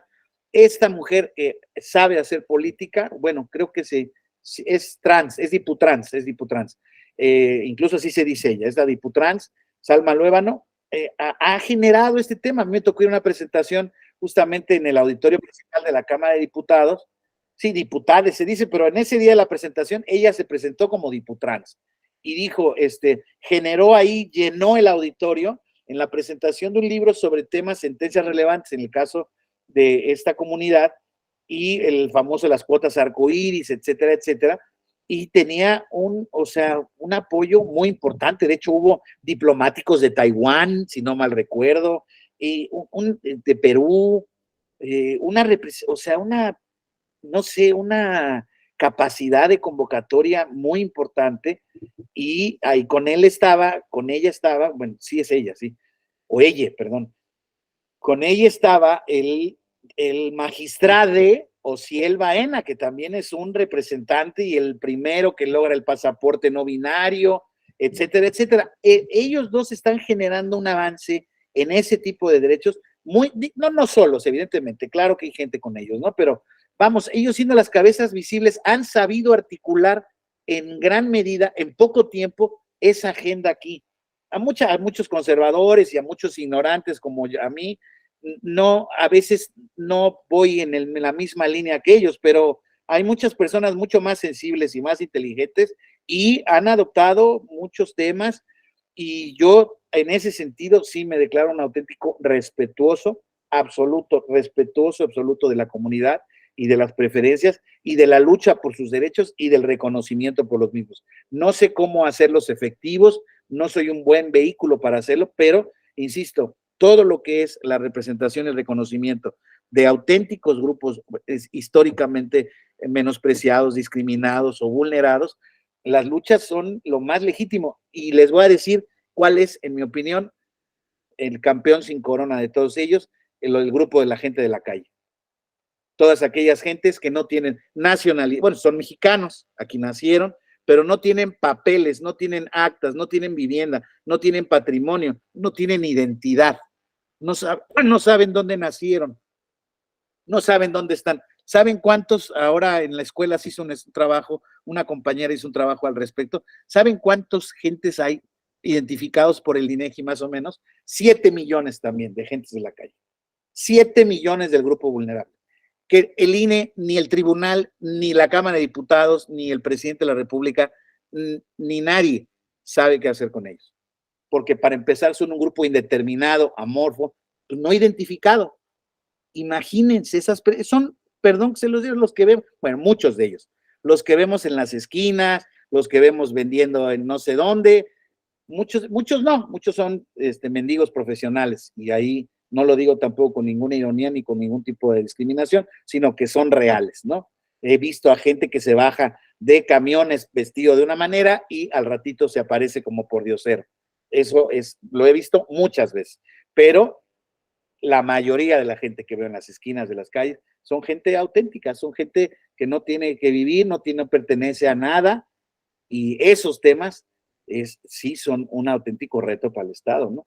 Y como decía alguien, a toda madre los derechos humanos, a toda madre, pero ahora vamos a hacerlos efectivos. O sea, ese es parte del problema. Como decía Álvaro Raúl, qué bonito está el artículo primero, qué bonito está el artículo segundo. Son grandes cosas, ¿eh? Son, en mi opinión, son auténticas armas poderosísimas para avanzar en las agendas, pero se requiere, como todo, contexto, voluntad política y la posibilidad de que haya empatía. Por ejemplo, como en estos casos, no tienen quien los represente, ¿no? Ellos están ahí y simple y sencillamente a ver quién los quiere ver y quién los quiere reconocer. Ese es un tema. Pero bueno, vamos a seguir avanzando en el tema los derechos indígenas en el sistema interamericano. Si no me va a decir Marciano que nada más ando yo cascareando, y desde luego no es mi intención en ningún sentido. Los derechos indígenas, no, evidentemente no estamos cascareando, estamos hablando de temas importantes y además estamos hablando del tema de los indígenas, los grupos vulnerables. Decíamos ayer que la jurisprudencia de la Corte ha basado, y estamos hablando particularmente en temas de derechos políticos, ¿no? Una robusta jurisprudencia a raíz del principio de no discriminación, ¿no? Lo que dice nuestro primero constitucional, desde luego está previsto en todas las convenciones internacionales, desde luego la interamericana, o la americana, perdón, principio de igualdad y no discriminación. O sea, a partir de ese principio, o sea, todos somos iguales o debemos de ser iguales ante la ley, ¿no? Tenemos que tener el reconocimiento de derechos civiles, políticos, libertades fundamentales, y están estos casos emblemáticos, bueno, hay muchísimos más, de la comunidad indígena Yaqui-Axa contra Paraguay, la comunidad indígena Chagoyamaxa, Paraguay, que tienen casos muy similares, en donde fueron a reivindicar sus asentamientos originarios cuando habían sido desplazados por empresas transnacionales o multinacionales, ante la jurisdicción ordinaria dijeron que no tenían, ya habían prescrito, que no tenían manera de recuperar las tierras, y la Corte Interamericana generó una sentencia favorable para su restitución de sus tierras originales, y la sentencia ya casi está cumplida. O sea, es uno de esos casos, o estos tres casos, el último es de Guatemala, donde creo que si no mal recuerdo, este pueblo Tiutojín vivía al lado de una carretera, era un grupo como de 300 personas, y ya en los tres casos, por eso los elegí, los estados condenados han cumplido el tema de la reparación. Claro, son comunidades pequeñas, son comunidades homogéneas, no ha sido difícil el cumplimiento de la sentencia, y desde luego también debemos de reconocer que en el caso incluso de una determinada comunidad indígena puede presentar rasgos disimilares o disímbolos en donde no se puedan advertir de acuerdo a su número, a su cuantificación. A veces similitudes o identidades 100% exactas, ¿no? Por eso a veces eso cuesta trabajo incluso de llevar a cabo los casos, según la propia Corte lo ha reconocido. El segundo eje fundamental, ¿no? Y que es, o sea, primero, igualdad ante la ley, tienen derechos todos iguales ante la ley y deben ser reconocidos por la jurisdicción ordinaria, pero todos, y también un eje fundamental, no pero, el eje fundamental es el derecho a la identidad cultural, ¿no? Que reconocen también la convención y las convenciones que ahora vamos a ver, mundiales o universales, y el Congreso, convenio OIT 169, ha sostenido que los miembros de los pueblos indígenas y tribales precisan ciertas medidas especiales para garantizar el pleno ejercicio de sus derechos. Una esencial parte es del reconocimiento al derecho a la identidad cultural, el cual desde luego además es el ingrediente para una vía de interpretación transversal de los derechos de este tipo de pueblos. Dos instrumentos fundamentales para identificar estos o para hacer efectivos estos derechos, ya decíamos, el convenio 169 de la OIT, Organización Internacional del Trabajo, y la Declaración de las Naciones Unidas sobre los Derechos de los Pueblos Indígenas. Los dos son convenios, el primero particularmente muy encaminado al tema de las condiciones justamente de trabajo, de reconocimiento a los derechos patrimoniales, laborales y económicos de los pueblos indígenas. Sin embargo, fue adoptada el 27 de junio de 1989 en Ginebra, Suiza, y tiene dos postulados básicos, ¿no? El derecho de los pueblos, como decíamos, a mantener y fortalecer sus culturas, formas de vida e instituciones propias, ¿no? Ahí está el derecho a la consulta. Y los Estados miembros se comprometen a adecuar la legislación nacional y a desarrollar las acciones pertinentes de acuerdo al convenio. Fíjense el artículo primero, y ahorita vamos al derecho a la consulta, Marciano. El artículo primero es: la conciencia de su identidad indígena o tribal es un criterio fundamental para aplicar las disposiciones del convenio. La conciencia, la autoadscripción. Ahora, el artículo sexto, que es el fundamental y que es el que viola consistentemente las legislaturas, tanto federal como locales. Al aplicar las disposiciones del convenio, los gobiernos deberán consultar a los pueblos interesados mediante los procedimientos apropiados y en particular a través de sus instituciones representativas cada vez que se prevean medidas legislativas o administrativas susceptibles de afectarles directamente. Entonces, el derecho a la consulta o el que sean consultados es un derecho fundamental de corte convencional que se les aplica a estos pueblos indígenas con motivo de este convenio. Por eso es tan importante. Ahora, les vuelvo a decir, las herramientas de la consulta, decía la Corte Interamericana, o dice, no están estandarizadas, pero es deseable que quienes lleven a cabo los ejercicios de consulta, pues sean autoridades especializadas o identificadas con este tipo de problemáticas o de pueblos. En el caso de México, el Instituto Nacional de los Pueblos Indígenas, que ya no sé cómo se llama, porque también tuvo un cambio administrativo de nombre, pero pues era lo que en sus tiempos dorados, y creo que funcionaba muy bien, y lo digo aquí sí en términos no interesados, pero es porque una tía mía formaba parte del Consejo Consultivo del Instituto Nacional Indigenista. Era un auténtico órgano muy, muy sólido y consistente en pro de los derechos de los pueblos indígenas. Pero bueno, los institutos de antropología, nacional de antropología e historia, o de los similares que existan en los estados, deben de llevar a cabo estas consultas porque la consulta se debe de hacer bien, deben de consultarle a los pueblos este tipo de cuestiones. Ahora, esta consulta no necesariamente tiene un carácter inhibidor o obligatorio para efectos de llevar a cabo las reformas. Lo que importa es, en todo caso, que sean tomados en cuenta estos pueblos indígenas originarios, porque, por ejemplo, o sea, una oposición franca o absurda o, no recuerdo la palabra que he querido decir en dos ocasiones, pero consistente, sin razones o sin atender a criterios objetivos que tengan que ver con sus derechos o sus intereses, pues desde luego que pues, no deberá ser tomada en cuenta, ¿no? Pero es muy importante también ver este artículo 6º, establece la obligación a los estados parte para establecer los medios a través de los cuales los pueblos interesados puedan participar libremente en todos los niveles de la adopción de decisiones en instituciones selectivas y organismos administrativos y de otra índole responsables de las políticas y programas que les conciernan.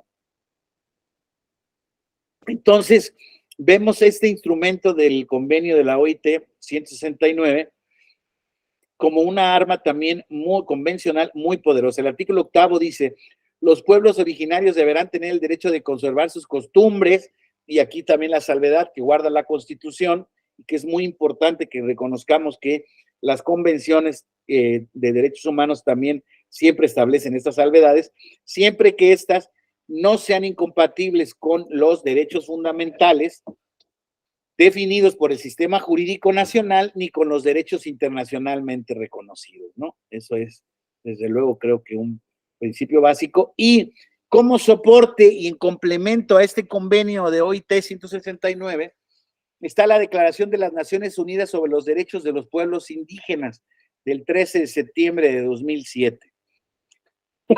Esta declaración ha sido el último instrumento para reforzar la eliminación de la discriminación hacia los pueblos indígenas. Claro, en el entendido, lo dice la propia declaración, de que el desarrollo de estos pueblos debe de ser estimulado, promovido, porque ello contribuye decisivamente al enriquecimiento cultural, social y económico de los países del mundo, ¿no? El artículo 1 establece que los indígenas tienen derechos de manera individual, pero también colectiva, al disfrute de todos los derechos humanos y libertades fundamentales reconocidos en la Declaración Universal de los Derechos Humanos, ¿no? Entonces, es un reconocimiento que potencia, refuerza este contenido del artículo 2 constitucional que ya habíamos leído y que habíamos dejado, desde luego, sin leer la parte fundamental cuando ya trata de derechos económicos, de propiedad, de tipo económico en general. Dice, el artículo 3, fíjese, y el 4, los pueblos indígenas tienen derecho a la libre determinación. En virtud de ese derecho determinan libremente su condición política y persiguen libremente su condición política y su desarrollo, persiguen libremente su condición política y su desarrollo económico, social y cultural. Entonces, a partir justamente de una libertad de autodeterminación política, ellos pueden conseguir su desarrollo económico, social y cultural según la declaración o según el artículo 3 de esta declaración. Entonces, dice, los pueblos indígenas, el artículo 4, en derecho a su libre determinación, tienen derecho a su autonomía o al autogobierno en las cuestiones relacionadas con sus asuntos internos y locales. Y en el caso aquí de Yatama contra Nicaragua,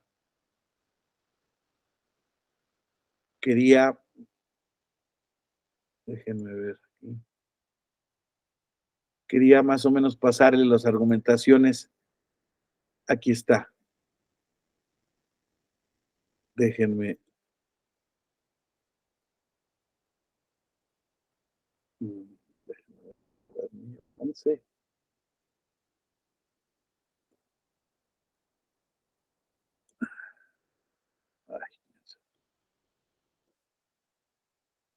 Permítanme.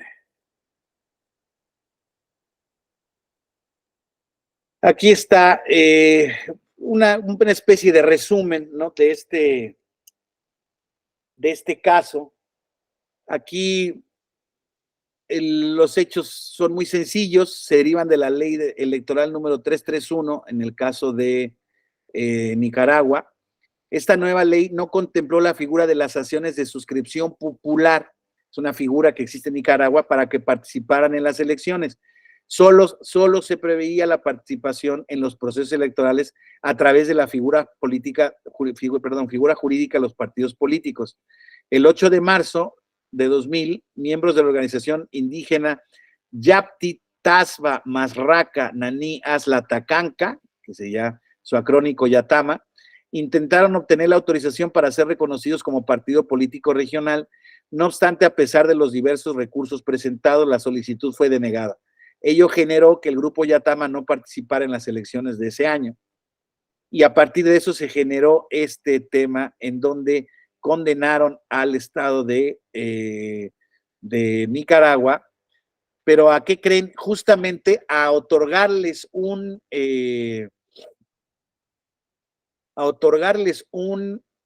recurso judicial efectivo para que pudieran tener, acceder a las funciones públicas.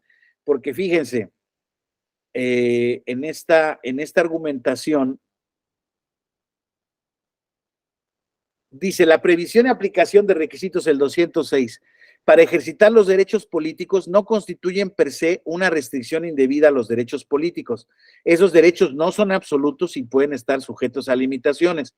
Su reglamentación debe observar los principios de legalidad, necesidad y proporcionalidad en una sociedad democrática.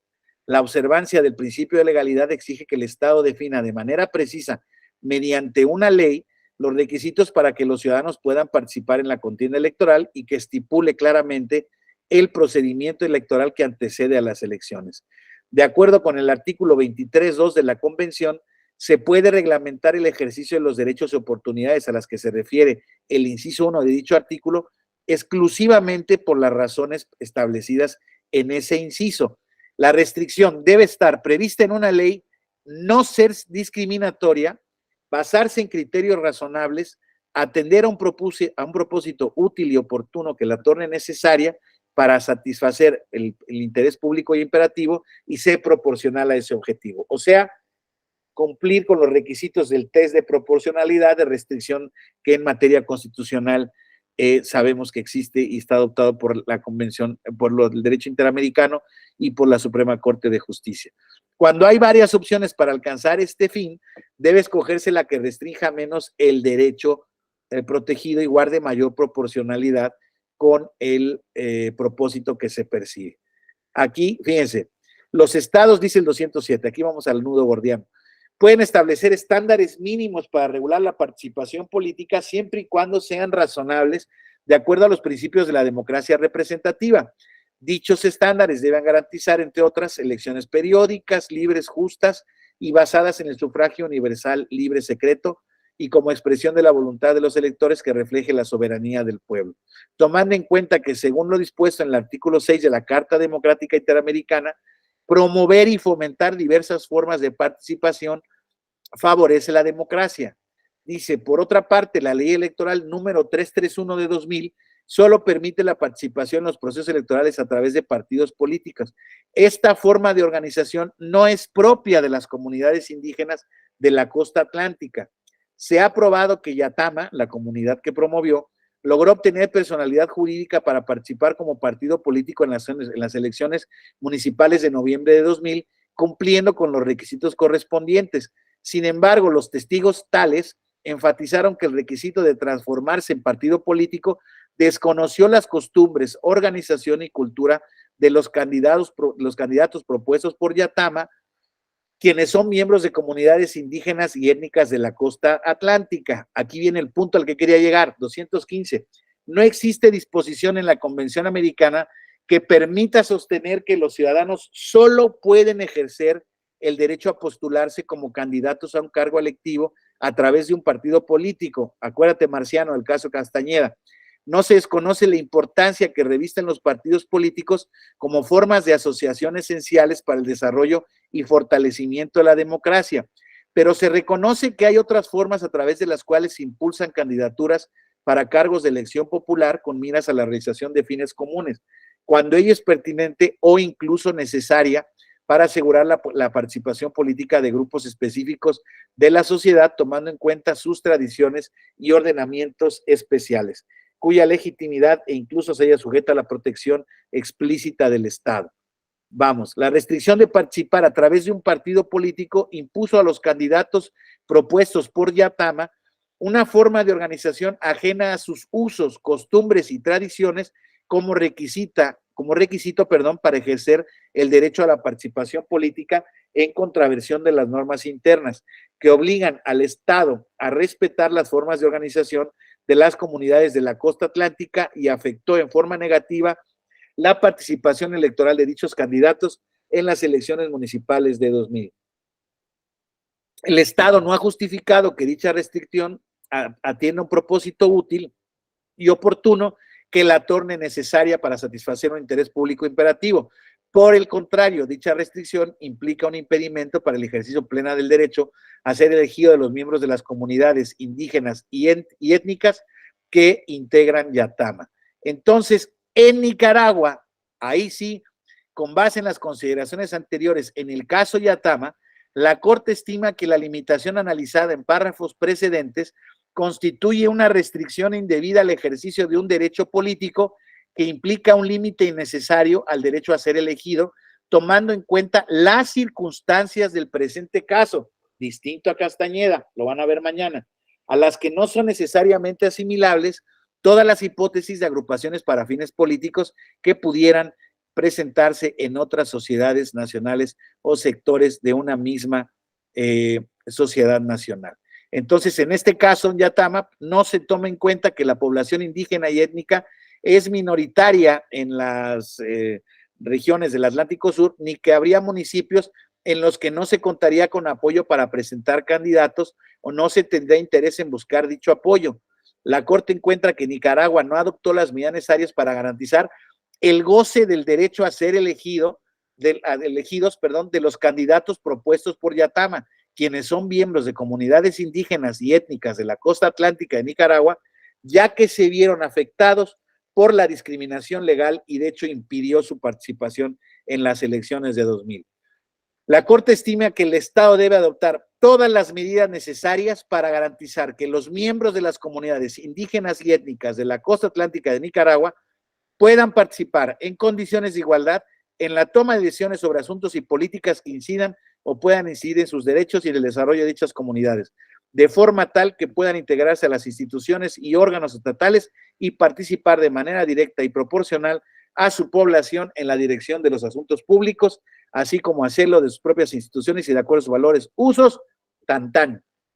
Ese es el caso auténticamente representativo del tema de la protección de los derechos políticos electorales en la jurisdicción interamericana, y hay un par de ellos más, pero realmente son sobre cuestiones realmente alternativas y de requisitos, otro tipo de requisitos. Aquí sí, contrario al caso Castañeda, como tanto he mencionado, aquí sí se obliga al Estado a reconocerles el derecho a participar a esta comunidad indígena, a las comunidades indígenas. Entonces, es una sentencia, en mi opinión, pues auténticamente que busca reparar esa violación o esta restricción del derecho que existía en la ley de Nicaragua y que había sido alegada por el Estado como una prohibición o una restricción al derecho de ellos, y aquí sí se condena al Estado a que les establezca las condiciones para participar. Recuerden que, lo decíamos, en el caso Castañeda, el tema del monopolio, el acceso al poder por los partidos políticos, alegado por Castañeda, no fue el tema de condena al Estado, sino la ausencia de un recurso eficaz. No sé en eso en qué se traduce.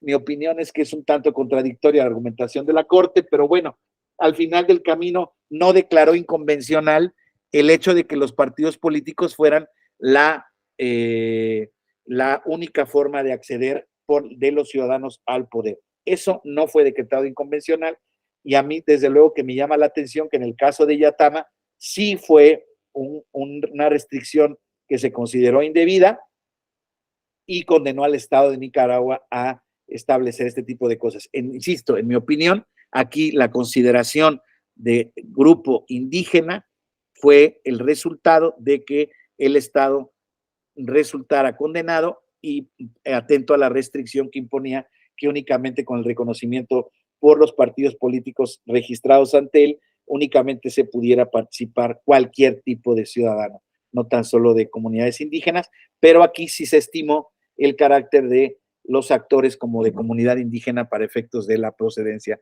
de la acción. Compañeros, pues esto sería lo que yo les tendría que comentar en esta materia en específico. Desde luego que hay múltiples aristas de las que pudiéramos platicar, pero creo que con esto pues agotamos, digamos, un poco lo esencial de la materia.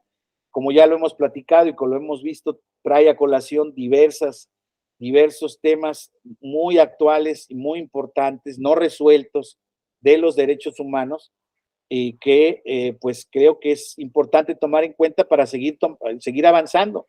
Me quedo con un tema que se comentó y que creo que fue importante que se dijera, que el reconocimiento constitucional, legal, convencional de los derechos humanos no sirve de nada, de dos razones. Si no puede ser reclamado judicialmente, eso lo sabemos como principio general, y si una vez asumida el derecho, estos grupos vulnerables no tienen el talento ni la capacidad de hacer caminar sus agendas políticas. Lo hemos visto también en el caso de las mujeres, por ejemplo, que les ha costado trabajo, pero han sacado adelante sus agendas, están insistiendo sobre el tema y hay puntos, desde luego, que yo coincido que tienen que avanzar, pero ahí van, ¿no?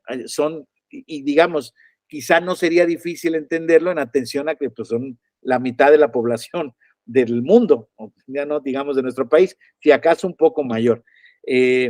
Pero desde luego, insisto, estas agendas no han avanzado sin la capacidad y el talento de los liderazgos que estos grupos han asumido, tengan que asumir, porque es la manera más importante en la cual ellos pueden avanzar en su agenda. Hoy en día, insisto, es el caso en el que no tenemos, por ejemplo, una legislación acabada, desde luego ni siquiera intentada, para el ejercicio de acciones afirmativas, y el único precedente que tenemos es el del proceso electoral de 2021, que, déjenme, les comparto ahora, les hacía comentarios ayer, déjenme ver, pero aquí están, que fue, déjenme, aquí ya lo vi, que fue la determinación con base en la que el instituto implementó cuotas para los grupos vulnerables en acatamiento a las sentencias RAP 121-2020 y RAP 21-2021, en donde se generaron a partir de entonces ya la reglamentación y la obligatoriedad de generar para ese proceso 30 espacios para personas indígenas, 8 para personas con discapacidad, 4 para personas afromexicanos, 3 para personas de la diversidad sexual y 5 para migrantes y residentes en el extranjero. Ahí es donde va, por lo menos en el ámbito de la representación política, existen acciones muy puntuales, todavía muy primarias, desde luego, también tomadas aparte del instituto, tendientes a eliminar las barreras de discriminación, de generar, por ejemplo, los grupos discapacitados, para poder ejercer el sufragio.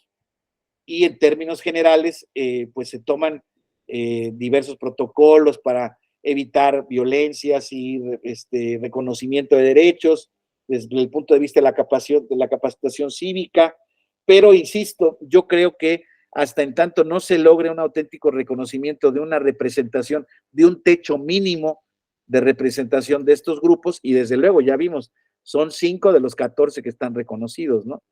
Entonces, habría que ver la necesidad sobre si es posible implementarlo en más grupos, pero bueno, insisto, estamos en pañales en materia de derechos humanos, y en países en los que auténticamente existía una cultura de derechos humanos, han estado los retrocesos bien sensibles y bien pronunciados, y no tan solo en Estados Unidos, sino en países pues, entre europeos, de tradición auténticamente humanista, han ido para atrás. La extrema derecha se ha posicionado, el populismo se ha posicionado en muchos países de Europa del Este, la extrema derecha en Italia y en Francia ha avanzado muchísimo, en España está a punto de ser determinante para la formación de gobiernos, con esta formación que se llama Vox, que pues promueven agendas de extrema derecha, ¿no? Y bueno, hay quien dice que ya están llegando estos movimientos como respuesta o como no respuesta, sino como un reflejo de las pulsiones autoritarias que estamos viviendo recientemente. Lo digo sin ningún pelo en la boca, pero lo hemos platicado al inicio de la conversación. Hay ciertas actitudes y ciertas manifestaciones del gobierno en turno que pues hacen recordar los mejores tiempos o los peores tiempos del partido que tanto tiempo nos gobernó y del que tanto tiempo nos costó trabajo sacudirnos, ¿no? Y yo hablo yo en primera persona porque a mí realmente no me tocó más que la colita, pero bueno, sí me tocó votar en el primer proceso en 1988, entonces me ha tocado crecer con este sentimiento ya de oposición, de transición, de democracia, y creo que ahí va, no sin problemas, es una transición dolorosa y complicada, pero bueno, poco hemos de vivir si no lo vemos en el día a día que nos viene enfrente y que ya lo tenemos. Y vamos a ver, primero, insisto, esta semana, apenas es miércoles, yo creo que a finales de semana vamos a tener noticias del tribunal en esta primera determinación y a partir de ahí yo creo que no va a haber vuelta atrás. Vamos a ver qué es lo que determinan los señores magistrados y bueno, vamos a ver también qué comportamiento siguen teniendo los actores políticos y pues ahora sí que vamos un día a la vez, compañeras, compañeros, porque todavía falta mucho para este proceso. Ya por lo menos hay una certeza, en mi opinión, que es vital y que es que ya la Corte dejó así ya sin problemas y sin lugar a dudas la legislación que es la que va a estar vigente. Creo que eso de alguna manera deja cierta tranquilidad, al menos a mí personalmente, de que el proceso se debe llevar a cabo pues, en los términos institucionales en los que se ha venido llevando a cabo, con las capacidades institucionales, pero todavía está pendiente de ver qué resultados tiene la negociación presupuestal que está a la vuelta de la esquina también, y que ahí vamos a ver también pues qué tanto se va a poder hacer. Por lo menos parece ser que no hay ninguna idea en el camino de hacer consultas populares y procesos electorales alternos o simultáneos, y pues el presupuesto que se determine, pues esperemos que sea el suficiente para que se puedan llevar a cabo las elecciones en los dos ámbitos de la mejor manera, y bueno, y si no, pues con lo que haya, las instituciones tendrán que dar respuesta a las necesidades que se presenten en el proceso. Creo que ahí, pues, salvo que sean circunstancias extremas,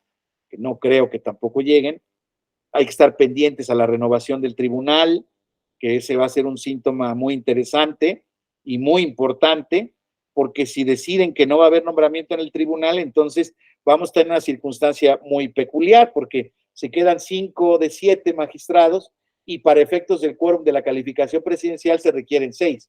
Y es cierto que existe una posibilidad de incorporar al decano de los magistrados regionales para que integre quórum en la calificación presidencial, pero ya a partir de ahí, en octubre que viene, se vencen otros 2 y entonces se quedarían 3. Acuérdense que la renovación escalonada de la sala superior fue a los 7, 8 y 9 años. Entonces, está ese tema ahí en el panorama. Vamos a ver qué ocurre. Yo, por parte del gobierno, no veo demasiadas simpatías hacia los órganos electorales en general, al tribunal no particularmente, pero bueno, el 2006 estaría salvado, pero a partir de entonces me da la impresión que viene una reforma mayor. Vamos a ver si no viene también al Poder Judicial, en fin, todo depende de muchas cosas, muchas variables. ¿Alguien quiere echarse algún último comentario, participación, crítica? Si no tienen mayor tema, pues les quiero decir que disfruto. A ver, Víctor Hugo, por favor.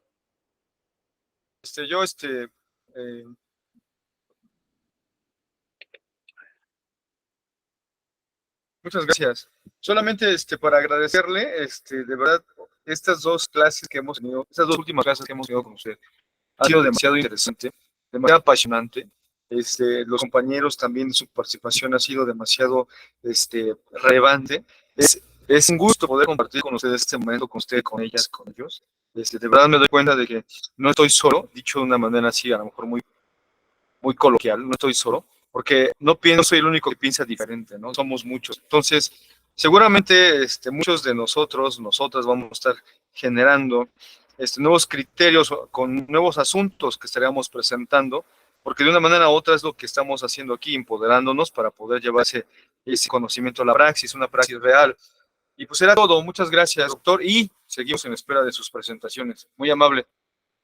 Ah, sí, gracias, se los mando, de verdad lo van a recibir por conducto de la Dirección de Capacitación, ¿eh? Eso es mi, ¿cómo se llama? Es mi compromiso, y si no, cualquier cosa, aquí les voy a poner mi correo institucional para que lo anoten, por favor, y en su caso me lo reclamen directamente y yo ya pueda gestionar para que se lo den a todos. Entonces, yo confío en que no sea necesario, pero si es el caso, ahí está mi correo. Ese es para que lo anotes, Víctor Hugo, por favor, por si te llego a quedar mal y quien lo quiera, por favor. Ese es mi correo institucional. Entonces, José Guillermo Báez, por favor. El micrófono, José Guillermo, porfa. Maestro, darle las gracias, doctor, por la enseñanza a los compañeros, porque casi en el ámbito de competencia de cada uno en el estado, cada estado que uno vive temas totalmente diversos, pero el objetivo sigue siendo el mismo. Seguirnos preparando a través de ustedes, con el aprendizaje también de los compañeros, porque siempre los compañeros aportan temas nuevos, y bueno, siempre agradecidos a ustedes con el tribunal, y pues yo, maestro, agradecerle igual, porque siempre se aprende algo nuevo, y la verdad, pues yo a título personal me ha permitido seguir conociendo esta materia, que creo que no la voy a dejar así, moriré feliz conociendo esta materia, pero muy agradecido, doctor, con usted y con los compañeros, que la verdad, mucho aprendizaje y muchos conocimientos también. Gracias, doctor. Gracias, José Guillermo, te agradezco tus palabras y desde luego coincido en que todas las participaciones de todos han sido auténticamente enriquecedoras, muy interesantes. Todo el mundo, y uno aprende, y fíjense que yo lo que me he quedado, ahí voy contigo, Ayrton, a mí lo que me gusta y no sabía yo hacer, se los confieso, yo tengo 53 años, voy para 54, pero yo llegué al tribunal cuando tenía 23, aquí exactamente casi 30, bueno, este año cumple 30 años. Y fíjense que, desde luego, pues obviamente uno va cambiando en la vida, etcétera, etcétera, y el tribunal siempre fue un espacio muy peculiar. Primero que nada, porque yo había trabajado en notaría pública, estaba recién titulado. Yo trabajaba en notaría pública, yo iba para el sector privado por el perfil de mi escuela, etcétera, etcétera. Y gracias al maestro de la PESA tuve la oportunidad de ingresar al tribunal. Y gracias a él y de esa primera integración, a los compañeros, a la interacción que se tiene con todos los actores políticos, yo he tenido, y perdón, aquí sí, ahora si me permiten presumirlo, he tenido la posibilidad de tener frente a mí, poder conversar o estar presente en alguna conversación con todos los políticos que me digan ahorita, con todos he estado. Con todos he tenido la oportunidad de conocerlos, de vivirlos, desde luego en el ámbito del tribunal, en el ámbito de las visitas que han hecho, porque es increíble, pero el tribunal ha sido una instancia que ha logrado resolver problemas, ha cometido históricamente también, o ha emitido decisiones muy controversiales, en algunos casos muy difíciles de aceptar. Yo recuerdo la elección de Tabasco, la nulidad de 2000, teníamos una costumbre en ese entonces de ir a comer el maestro de la PESA con el doctor Woldenberg, Ricardo Becerra, que era su coordinador de asesores y su servidor, íbamos aproximadamente una vez al mes. Y yo recuerdo esa comida que luego Woldenberg le dijo a don José Luis que iba a escribir sobre el tema y que le pedía que no se molestara. Y yo de don José Luis le decía, oiga, pues no manches, después de tanto tiempo que tenemos conviviendo juntos, parece que no me conoce, usted puede disentir y criticar lo que usted quiera, o sea, de eso se trata justamente, estos nuevos tiempos de eso se trata, ¿no? Y puso como chancla al tribunal por esa decisión, le pareció una cosa de locura. Creo que hoy en día ha modulado su percepción, según las últimas veces que he tenido la oportunidad de verlo, pero bueno, en términos generales, este tipo de foros generan este tipo de encuentros con ustedes, con personalidades distintas, con procedencias distintas, y siempre eso genera nuevos puntos de vista y maneras de enriquecer el punto de vista propio o modificarlo, y entonces eso genera pues una riqueza muy importante, porque lo primero que yo he aprendido en estos 30 años ha sido entender que lo que decía el maestro de la PESA, que en derecho nada es definitivo, que en derecho siempre hay posibilidades de avanzar o de retroceder, depende, que el derecho, la voluntad importa también, y por eso les decía hace rato que a mí me preocupa mucho la posición de los magistrados, porque pues, es una posición en la que estás bajo presión natural. De lo que determines van a depender muchas cosas y muchas actitudes, y yo creo que también la prudencia debe de ser entendida como un valor de la jurisdicción, y que también, insisto, y que puedo cambiar de punto de vista. O sea, yo he tenido puntos de vista que he ido modificando hasta cambiarlos radicalmente, y eso, perdón que se me lo diga, no me hace ni un veleta, ni un nada, simple y sencillamente ha habido cosas que me han convencido de cambiar de opinión, ha habido otras que he reforzado, y ha habido otras que he aprendido, y entonces eso ha modificado mucho mi punto de vista. Perdón, Ayrton. Yo rápido, en el mismo sentido que mis compañeros, creo que definitivamente este tipo de diplomados, este tipo de ejercicios, por supuesto, la clase que hemos tenido nos sirve para seguir perfeccionando nuestros conocimientos teóricos y prácticos en la materia electoral. Me parece importante que precisamente el tribunal promueva este tipo de formatos educativos, porque la materia electoral, a pesar de que ya tiene más de 30 años, si pensamos mucho más de 30, a lo mejor no profesionalizada, podríamos estar hablando del 96 para adelante o del 93 con el Tricual para adelante, sí creo yo que sigue siendo muy desconocida. Hay pocos abogados, hay pocos politólogos, hay pocos sociólogos que se meten a fondo con el tema electoral, y el hecho de que existan estas plataformas nos permiten a nosotros, los que nos dedicamos a la materia electoral día a día, insisto, a perfeccionar, a tener presente el presidente, a entender cómo está el tema de las acciones afirmativas, a ver cómo está el tema de la Corte Interamericana, es decir, las cuestiones constitucionales, convencionales y legales. Entonces, celebro este tipo de espacios, y ojalá el tribunal siga teniendo a través de la Escuela Judicial Electoral este tipo de momentos. Así que muchas gracias, doctor. Le agradezco mucho por todas las enseñanzas. Gracias a ustedes. Gracias a ustedes, y les vuelvo a decir, y eso ténganlo por seguro. Creo que nada más sí vamos a tomar un respiro a partir de la semana que viene, todo julio, y ya retomamos el calendario a partir de agosto. Entonces, les deseo lo mejor. Un saludo a todos, y pronto nos vamos a ver. Ya nos hemos visto y nos seguimos viendo. Recuerdo que David también me metió en alguna tribulación hace poco, y me da mucho gusto ver lo que hoy estuvo más tranquilo. Muy bien, les agradezco mucho a todas y a todos. Muchas gracias, de verdad. Gracias, doctor. Gracias, Alexander, también por el apoyo técnico, muy amable. Gracias. Buenas tardes a todos. Hasta luego, doctor. Un gusto.